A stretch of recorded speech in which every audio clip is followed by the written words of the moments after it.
was born in Saskatoon, Saskatchewan. You guys know where Minnesota? Yes. Do you know where Minnesota is? Oh yeah. All right.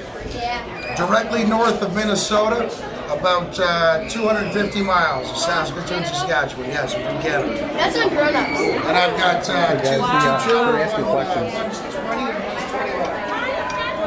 Just a little bit older. And I'm married. No, quite a bit. By 11 years. Pardon me? By 11? By 11 years. That's like 11 years. You're 15, aren't you? Who's got the second question? Me. Okay, Ryan. How old were you when you started playing hockey? I was 3 years old and was playing organized hockey at 4. You guys grow up with baseball and football and basketball. In Canada, we don't have high school hockey. And we don't have anything like that. There's so many hockey leagues and so many hockey players that we can't put anybody through high school hockey. There's probably where I grew up. How many rinks do you think there's here? How many sheets of ice do you think there's here? 20. 20 sheets of ice. Where I grew up, in a town of 250,000 people, we had 34 sheets of ice. So that's what you guys grew up doing that. We play hockey. So every Saturday night, it was a family affair, or every Friday night, it'd be Friday night hockey in Canada, or Saturday night hockey in Canada. And Mom would serve dinner, we'd have TV trays. The only time we were allowed to eat on TV trays, not at the table, was when hockey was being played. Who's got number 3? I'll have it. Question 3. Who's 3? Who's got 4? Go ahead. What did you like the most when you played hockey? Boy, that's a tough question.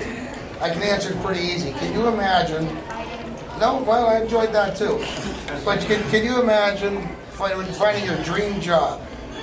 You get to travel all over North America, Canada, the U.S., go to the biggest cities, stay at the best hotels, you get chartered around, and you get to play the game that you love to play 7 days a week for 9 months. That's all you do. Your whole day is planned out. You get to train. You get to hang out with the boys in the dressing room. And you can travel with the boys.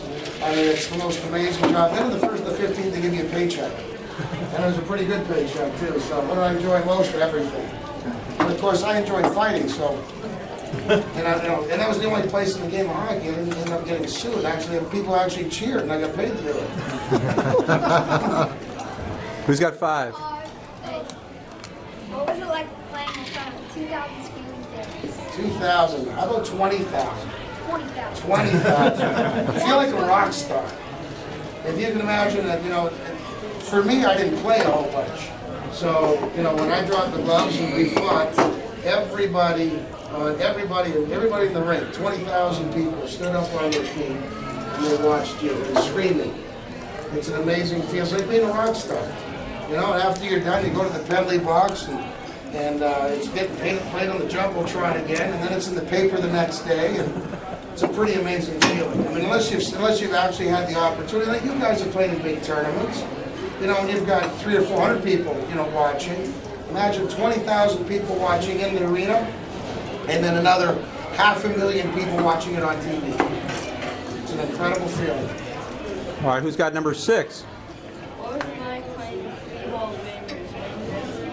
Red Hall and It was quite a privilege. Wayne Gretzky, the question's often asked, who was the best hockey player the NHL's ever seen? Well, at the time that I was playing, Mario Lemieux played, Wayne Gretzky was playing. Now, those two guys were unbelievable hockey players. I got a chance to play with Wayne. He's 180 pounds, maybe 5'11", and he could see the ice like no other hockey player I've ever seen. He could see the ice. He would know what the other guy was going to do before the other guy knew he was going to do it. This guy was incredible, and really a super nice guy. And you would think that, because he was such a popular hockey player and such a nice guy. I remember we went to Detroit. We were playing the Detroit Red Wings in the playoffs, and I was coming off the bus laughed with Wayne, and Wayne said, "Stay with me, I'm going to sign some autographs." So as we're getting off the bus, everybody, when we're talking the playoffs, this was like game It was game 6 or 7, and you know this is the year that Detroit won the Stanley Cup. So it was game 6 or 7. Wayne gets off the bus, and I'm standing beside him. Nobody's asked me for my autograph. After all, I was asking for Wayne. Now imagine there's 300 or 400 people. Now Wayne stood outside of that, out front of that bus, and he signed for about 45 to 50 minutes. And I grabbed him. I said, "We gotta go." And he's going, "No, I'm gonna sign a few more." And I said, "No, seriously, we gotta go. You gotta go get some rest. We gotta get something to eat." I mean, he's a really super nice guy. You know, all those kids, he came by and he signed autographs and he shook hands. He always had a smile on his face. Al McGinnis the same way. You know, Al was a really super nice guy. When I played, Chris Pronger wore the captain. But the real captain in the dressing room was Al McGinnis. He really was. He was the guy who led the ship. He was really the guy who was the leader in the dressing room. And Brett Hall was another character, you know, and you can take Brett for face value. You know, he always had a quick, you know, he was always a little mouthy, always had something really snide to say, but he was a really super nice guy.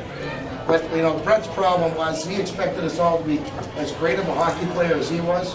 You know, you guys have played with guys that are, you know, pretty good hockey players, but he expected us all to see the ice and be as good as he was. And, you know, if we miss a pass, we're like, well, how do you miss that pass? Oh, we don't have your skill. I mean, but he was one of those guys who was exceptionally talented. He could shoot the puck really well. He saw the ice really well. And as he got older, after he left the St. Louis Blues, he won 2 Stanley Cups. One with the Dallas Stars and one with the Detroit Red Wings. And the reason he won those Stanley Cups is that Ken Hitchcock, who was the coach of the Dallas Stars, started making him playing defensive hockey instead of thinking about himself all the time. And that stuck in his head. And then when he played for Scotty Bowman, there was such a talent pool. You got to think there was Stevie Yzerman and Nicholas Lidstrom, Larry Onoff. I mean, it was just an incredible hockey team. So he wasn't the best hockey player on the team, but Scotty Bowman made him a better rounded player, and as a consequence, he became a better person. So, you know, Brett Hall to this day, you know, he thanks those coaches because, you know, he made him a better person and a better hockey player. Next question, who's got number 7? Why is it important to be a tough player on the ice and who was the toughest player you fought against? Well, you guys know fighting, obviously. But in the National Hockey League, it's important to have a guy to take care of business, meaning you have to have somebody to police the people on the ice. Otherwise, somebody's going to take liberties. You know, the fans come to watch the best players on the ice. When you buy a ticket, when I was playing, you bought a ticket to watch Brett Hall, Wayne Gretzky, Chris Pronger, you know, Guy Carbonneau, Grant Fuhr. You bought tickets to watch those guys play. Now, if you had players that took advantage of them, you know, ran them over or slashed them or did dirty things to them, then they're going to be out of the game. My job was to make sure that never happened. So if they did that to Wayne Gretzky or Al McGinnis, you know, for example, we're playing Detroit, and LaPointe goes after Pronger. So I go immediately after Stevie Yzerman, and I whack him over the ankle, and he falls down. Stevie Yzerman looks at me and goes, "What'd you do that for?" I said, "You tell your boy LaPointe to leave Pronger alone, I'll leave you alone." So everything was cool. Pronger now got left alone for the rest of the game. Stevie Yzerman got left alone for the rest of the game. So the most important part was to have a balance of power and to be able to let your best players play. And as far as the toughest guy I ever fought, I never put anybody on a pedestal. It's like what you guys do when you play. Whenever you play a hockey team, never think that hockey team is better than you. Never think that hockey team or any particular player is better than you. You have to put everybody on the same level. And you have to prepare accordingly. If at any one given time you think a team or a player is better than you, they will be. So you got to make sure that every time you go on the ice, you know you can compete with that player. So I never put anybody in the category who was the toughest. I treated them all the same. Good. Who's got number 8? Do I really have to do good in school if I want to become You really have to be good in school. Well, I tell you, there's 2 reasons why you need to be. To be a professional hockey player, you have to be an intelligent man. And I'll tell you why. Not just you have to have a skill set. When I say a skill set, I mean not just that you can skate, pass the puck, or play the game. You have to be an intelligent guy. There's 20 other players in that dressing room. And if you don't get along with those 20 other players, you're not going to be on that hockey club. Alexander Ovechkin, you guys mentioned him. He's a very intelligent man. He's a very smart. He went through school. He knows what he's doing. Sidney Crosby. He went through school, a very intelligent guy. Going through school gives you the opportunity to learn how to interact, and you get to learn the basics of being a good person.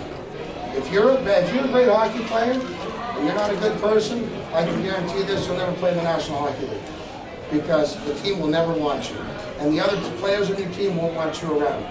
So first and foremost, if you guys are charismatic, when I say they're charismatic, you want to play, you're fun, you treat your teammates with respect, and you learn that through school. And you learn the certain things and the rules and regulations. If you don't go to school, sometimes, and I've seen this happen with many kids that I've known, they have no regimen. You get up in school, mom and dad gets you up in the morning, they get you breakfast, they get you off the bus, they drive you. You have a regimen, you have a routine. And that routine is something you can't break, just like in hockey. Your routine is you get up, you go to practice, you keep your head in the practice, you don't go shooting the puck against the boards all the time. The coach is practicing, right guys, like you guys are doing today. You keep your mind on the game, and you keep your mind about what you have to do.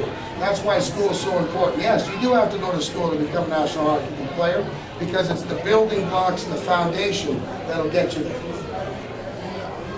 All right, number 9. We will be playing against some very good hockey teams in this tournament. What things will you do differently than the other coaches? Well, there's 3 things I'll do differently. Number 1, I'm going to promise you we're going to have fun. I'm never going to get mad on the bench. I'm never going to get upset on the bench. I want you guys to understand that we're going to have fun first and foremost. Number 2, what I'm going to do different is I'm going to put you guys in a situation where you might not otherwise have been in before.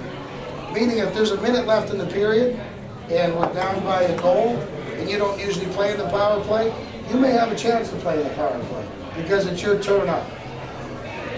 I will give you the opportunity to have some fun on the bench. I'll never get mad. If you make a mistake, everybody makes mistakes.